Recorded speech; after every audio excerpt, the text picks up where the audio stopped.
Hey everyone, and welcome back to our weekly series where every week I bring you 5 different camps from 5 different creators for you all to check out.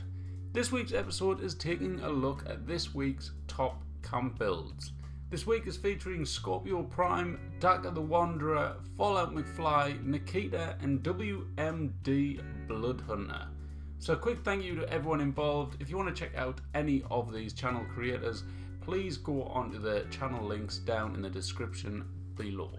As always, if you enjoy this video, be sure to hit the like button, and if you are new around here and want to see more weekly camp showcases, then be sure to subscribe.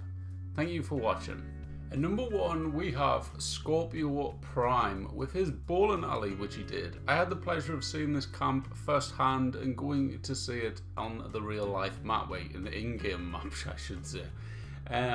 But yeah, this build is absolutely fantastic. There's so many tricks in here which are absolutely crazy, which at first I couldn't get my head around, but when he explained them to me and stuff, it was understandable, but it was so just how he worked out to do it in the first place was genius. The first one I'm talking about is of course the floors, as you can see.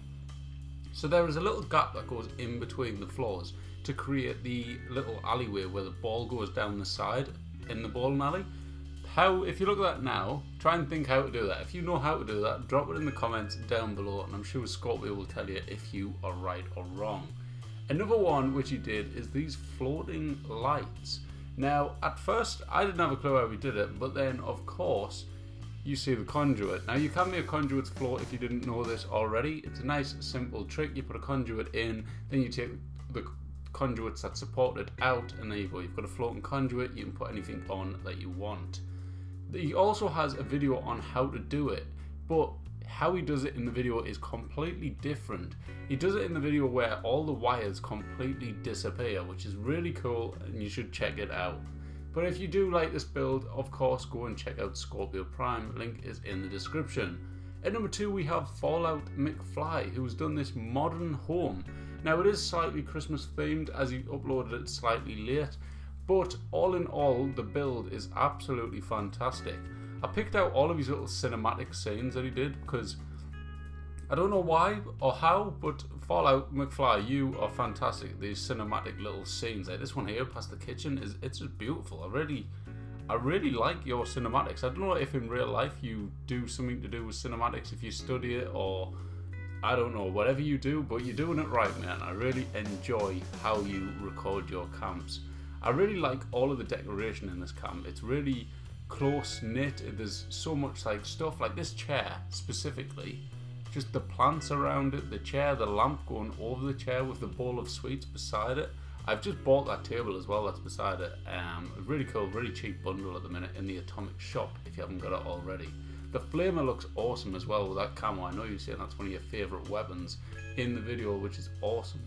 And the bed area here too, with the magazines, the dartboard, the succulent plant, all of the plushies on the bed looks absolutely fantastic. You should watch this video as well, guys. There's a lot of little jokes in there. The fish lamp, there's a joke about that, and a couple other things, so you should go and check that out. I'm not going to ruin all the jokes for you, but he's a nice little witty, entertaining guy, so go check out Fallout McFly if you haven't already. At number 3 we have Daka the Wanderer. What is a weekly camp showcase without Daka the Wanderer? But here we have it again. This one is absolutely fantastic by Daka. This one is the fight pit. It started off, I think in the video, I can't remember exactly, it was a fly trap which ended up turning into this fight pit, which is absolutely great. I love this little vending area. I had to include this in the showcase because it's so compact and so condensed. Yeah, it looks great. I love all the colour with the signs and the generators there. It looks brilliant. And then all of the trophies and the cultist statues as well look so cool around this here. It really adds to the effect of the fight pit. Now, as you go down into the actual fight pit, Daka shows you that there is only one way in and one way out. You can't jump out of there. Once you're in, you are locked in. I love the smoke machine as well to add to the kind of chaos and add this really mysterious effect of the fight pit, and the danger of death sign as well is really cool. In the corners, Daka also put some floor traps down, so if you try and hide out in the corners while in the fight pit, you will receive damage. So it's a really cool build. Over the top as well, they've got them fences, the defense walls type of thing going over the top. That's not the correct name for them, I've completely forgotten. But over the top where all the people would watch over. Really cool, and I love all of the nuclear winter statues as well. They look absolutely fantastic. So shout out to Daka as well, link in description down below. Next up we have Nikita. Now this is the first time I've ever showed off one of Nikita's camps on the weekly showcase. This camp is absolutely brilliant. You look at it now and you think, alright, this is a pretty normal build. It's a nice little home that's going on. It's very dark, and you're going to think to yourself, guys, why is it so dark? Now if you carry on watching, you're going to find out why the main part of the building is so dark, and it is absolutely fantastic. On the second floor it is also nice and dark where all the workbenches are at, but when you get to the third floor, this is where the party is at.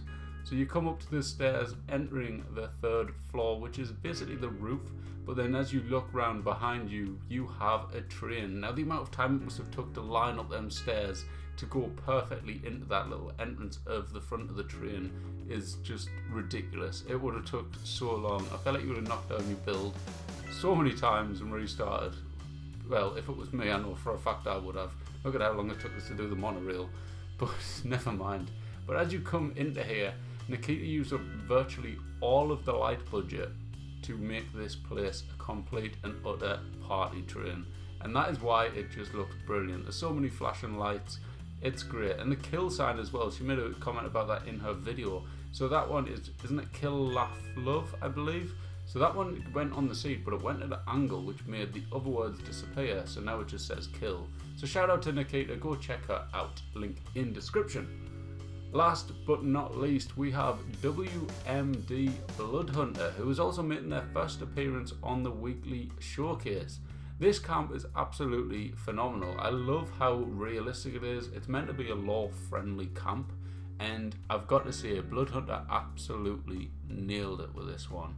I love how realistic it is. I love how just everything seems like it should be there. Like even this building here, which has been added onto the area, looks like it should be there.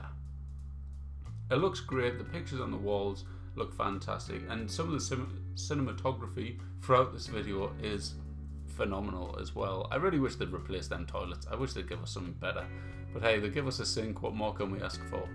I love the turbines as well. My new build that I'm coming out with shortly is including the turbines. I think they add such a great effect to camps rather than just standard generators. And this section of the map as well, I just really love how, like, I don't know, there's just something in this game which I find so satisfying about like lore friendly builds. It's gone away from that little scene now, but it is going to come back around to it now. Look at that section. I really love that section. Just Joey did one as well like this at one point. It was his toilet, I think it was in the pre-existing structures video I did, and he did a little alleyway like that in his build, and I just love them. I love little short alleyways where you can just squeeze down them and it's like all working, and it's got loads of workbenches, stuff like that. I don't know why, I just really like them. So fantastic job, WMD Bloodhunter. I hope you guys enjoyed this video, guys. If you did, be sure to smash a like on it. Go check out the creators involved. If you haven't subscribed to my channel already, be sure to subscribe for more weekly showcases on the channel. Thank you so much for watching, guys, and I will catch yous all later. Goodbye.